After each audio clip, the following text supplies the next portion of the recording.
Komplotan pelaku pencurian sepeda motor di Jati Agung, Lampung Selatan terekam kamera pengawas. Ya, pelaku gagal membawa lari motor korban setelah pelaku terjebak di dalam lantaran gerbang indikos terkunci.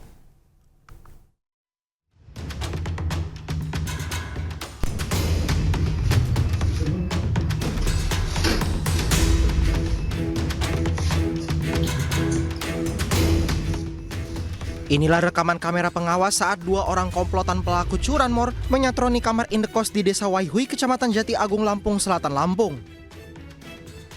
Tanpa membuang waktu lama, komplotan curanmor langsung merusak kunci stang sepeda motor milik penghuni indekos. Namun saat akan keluar membawa kabur motor korban, komplotan curanmor ini justru tidak bisa melarikan diri karena pintu gerbang tertutup dan menggunakan kode pengaman. Usai 30 menit terjebak, pelaku akhirnya berhasil kabur dengan meminta pertolongan penghuni indekos lainnya untuk membuka kode pengaman dan kedua pelaku langsung melarikan diri.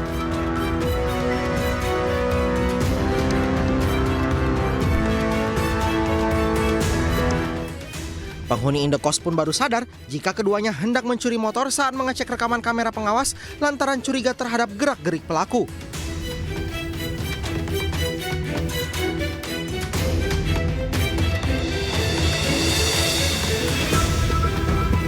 Pintu ini terbuka karena ada tamu.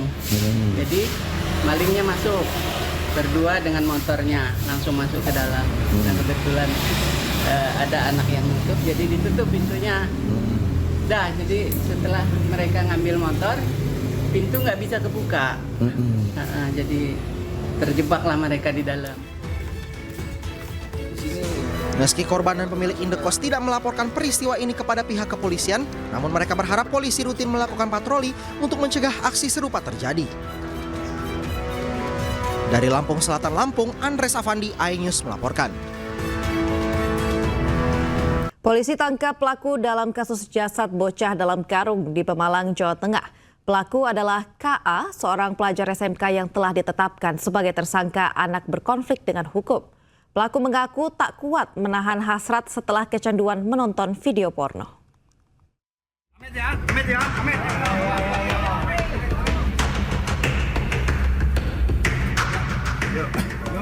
Tersangka kasus pembunuhan bocah dalam karung tidak dihadirkan dalam press release pengungkapan kasus karena masih berusia di bawah umur.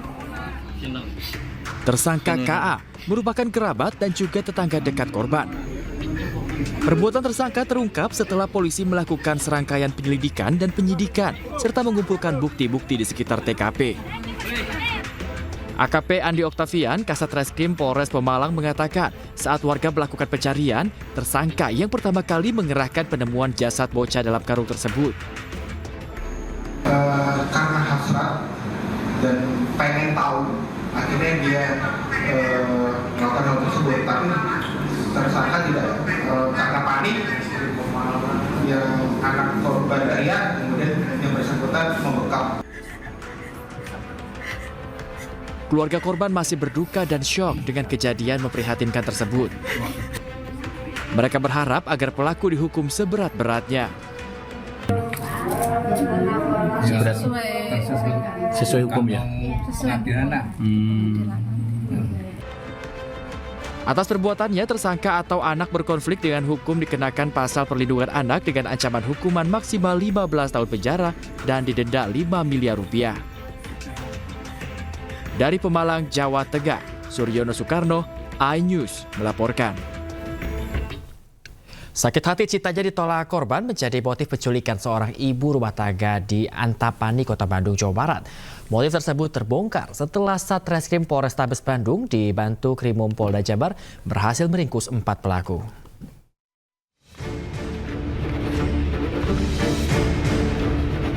Empat orang pelaku penculikan ibu rumah tangga di Jalan Sukanagara Asri, Antapani, Kota Bandung, Jawa Barat dihadirkan dalam konferensi pers Mapolrestabes Bandung. Keempat pelaku itu diantaranya Doni Agusta, Tatang Haryanto, dan Aris Supriyatna. Dalam penculikan tersebut merupakan mantan suami siri korban, yakni Doni Agusta, mengajak ketiga tersangka lainnya dengan memberikan imbalan Rp100.000. Sementara motif pelaku melakukan penculikan tersebut karena sakit hati lantaran cintanya ditolak dan korban memutuskan hubungan mereka yang sudah terjalin sejak 2014. Di mana antara korban dan pelaku ini pernah terjalin ada hubungan dekat. Prosesnya dimulai dari 2014 ketika si korban ini proses perceraian dengan si suami. Kenal dengan atas inisial D sebagai pelaku, kemudian berjalanlah hubungan ini. Pada perjalanannya, si korban minta putus atau tidak melanjutkan hubungan, sehingga si pelaku dengan inisial D ini sakit hati. Itu rekan-rekan untuk motif sakit hati dan cemburu. Sebelumnya seorang ibu rumah tangga diculik di depan rumahnya pada Minggu 8 Desember lalu. Korban yang kala itu akan memasuki rumahnya tidak berani melawan saat dipaksa naik ke mobil pelaku. Karena ditodong senjata api, kejadian ini terekam CCTV rumah tetangga korban. Saat penculikan, para pelaku membawa korban berputar-putar kota Bandung selama 8 jam. Hingga akhirnya pelaku menurunkan korban di wilayah Pasir Impun, kemudian menyuruh tukang ojek untuk mengantarkan korban pulang. Para pelaku berhasil ditangkap kepolisian pada Selasa 10 Desember lalu. Mereka ditangkap di kediamannya masing-masing. Dari Bandung, Jawa Barat, Jupita Meilana, iNews melaporkan. Ya, selain itu pemirsa, banjir juga melanda permukiman di Kabupaten Semarang, di mana hujan yang lebat membuat tanggul Sungai Kelegung jebol. Monggo Pak Tentara, Pak Polisi, bantuannya iki penting warganya Pak, monggo, tolong dikondisikan, parah. Banjir mengalir deras menerjang puluhan rumah di Dusun Ngendo, Kabupaten Semarang, Jawa Tengah pada Selasa malam. Banjir diakibatkan jebolnya tanggul Sungai Kelegung, tampak hujan deras yang mengguyur wilayah Kecamatan Baju Biru sejak siang. Curah hujan yang tinggi membuat tanggul tidak kuat menahan debit air. Laporan sementara 2 orang mengalami luka-luka akibat banjir ini. Selain itu, akses jalan warga terputus dan puluhan rumah mengalami kerusakan dan terendam banjir hingga kedalaman 1,5 meter. Petugas gabungan melakukan evakuasi warga yang rumahnya terendam banjir. Derasnya aliran air membuat petugas harus mengevakuasi warga menggunakan tali. Tanggul di Dusun Ngendo, Desa Ngerapah itu jebol. Kondisinya memang mengarah ke pemukiman masyarakat, kemudian kami kerahkan personil untuk meluncur ke sana untuk penanganan, termasuk kami koordinasikan ke samping dengan Pak Polres, dengan Pak Dandim, kami laporkan ke Pak Bupati. Saat ini kita bersama-sama penanganan di sana. Kondisi update saya belum terima laporan, tapi yang jelas saat awal ini adalah untuk evakuasi masyarakat. Bagaimana masyarakat itu aman terlebih dahulu. Warga untuk sementara mengungsi ke rumah warga lain yang mempunyai rumah 2 lantai karena air masuk ke dalam rumah. Evakuasi warga masih terus dilakukan, sementara penurunan bantuan sedang dikoordinasikan dengan pihak terkait untuk membantu warga terdampak. Dari Kabupaten Semarang, Jawa Tengah, Lurisa Lulu, iNews melaporkan. Presiden Prabowo Subianto meresmikan flyover Madukoro di Kota Semarang, Jawa Tengah. Infrastruktur strategis ini diharapkan dapat memperlancar arus lalu lintas, meningkatkan konektivitas, dan menjadi pendorong utama pembangunan ekonomi di Semarang, Jawa Tengah.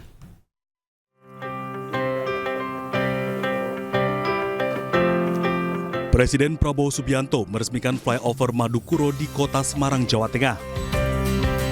Dengan diresmikannya flyover Madukoro, pemerintah kembali menunjukkan komitmennya untuk menyediakan infrastruktur berkualitas yang mampu mendukung pertumbuhan ekonomi dan meningkatkan kesejahteraan masyarakat. Presiden Prabowo menekankan bahwa pembangunan infrastruktur harus selalu mengutamakan kepentingan rakyat. Hal tersebut penting mengingat sumber pembiayaan pembangunan berasal dari uang rakyat. Yakinkan bahwa semua yang dibangun adalah sesuai spesifikasi. Yakinkan bahwa efisiensi dan kualitas dipertahankan. Ya. Berilah yang terbaik sehingga kemampuan negara dan bangsa sebesar-besarnya bisa dirasakan manfaatnya oleh rakyat kita. Dalam kesempatan tersebut, Presiden Prabowo juga turut memberikan apresiasi kepada pihak-pihak yang terlibat dalam pembangunan flyover Madukuro. Presiden Prabowo menghadiri pembukaan apel Kasatwil tahun 2024 yang digelar di Akademi Kepolisian Lemdiklat Polri, Kota Semarang, Jawa Tengah. Didampingi sejumlah menteri, Prabowo disambut penghormatan pasukan Akpol pada apel Kasatwil yang digelar selama 2 hari dari 11 hingga 12 Desember.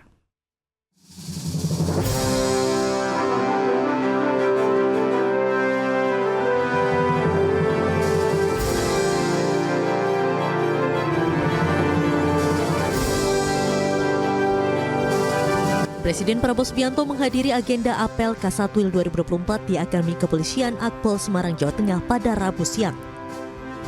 Kedatangan Presiden disambut langsung oleh Kapolri Jenderal Listio Sigit Prabowo dan Panglima TNI Jenderal Agus Subianto. Prabowo juga menerima penghormatan dari pasukan apel Akademi Kepolisian, didampingi oleh sejumlah menteri. Di antaranya Menko Polkam Budi Gunawan, Menko Bidang Infrastruktur Agus Harimurti Yudhoyono, dan Sekretaris Kabinet Mayor Teddy Indrawijaya.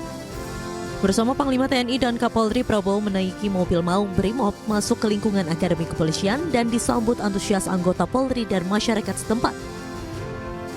Mengusung tema peran Polri yang presisi dalam mendukung agenda nasional tahun 2024 guna mewujudkan keamanan dalam negeri, apel Kasatwil 2024 ini dihadiri oleh sebanyak 571 peserta, mulai dari PJU Polri, Kapolda, hingga Kapolres dari seluruh Indonesia. Dalam agenda itu, Presiden Prabowo pun menyampaikan arahan dan harapannya ke depan terhadap Korps Bayangkara.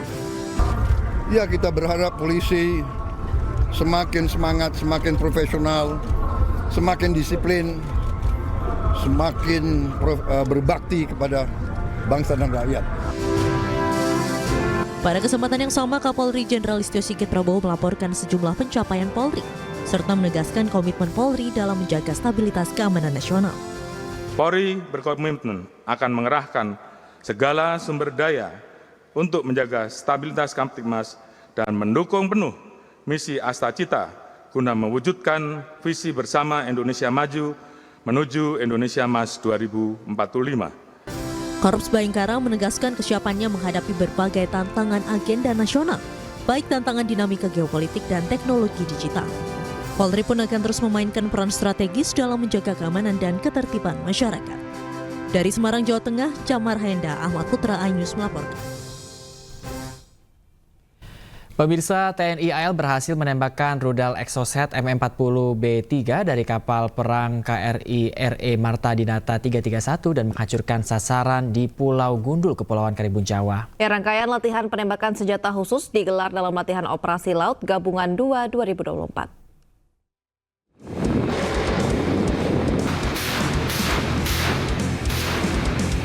TNI AL menggelar latihan operasi laut gabungan yang merupakan agenda puncak dari peringatan HUT Armada RI 2024.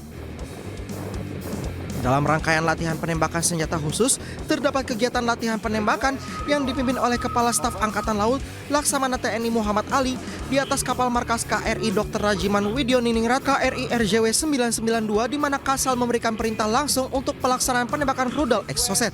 Approve. I say again, request approved.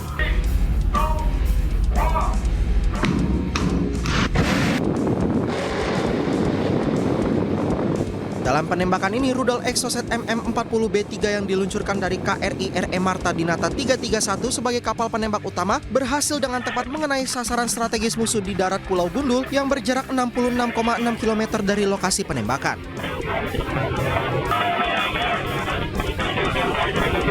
Selain penembakan rudal Exocet, juga dilaksanakan penembakan roket RM70 Grad Marinir TNI dari atas geladak KRI Teluk Amboina 503.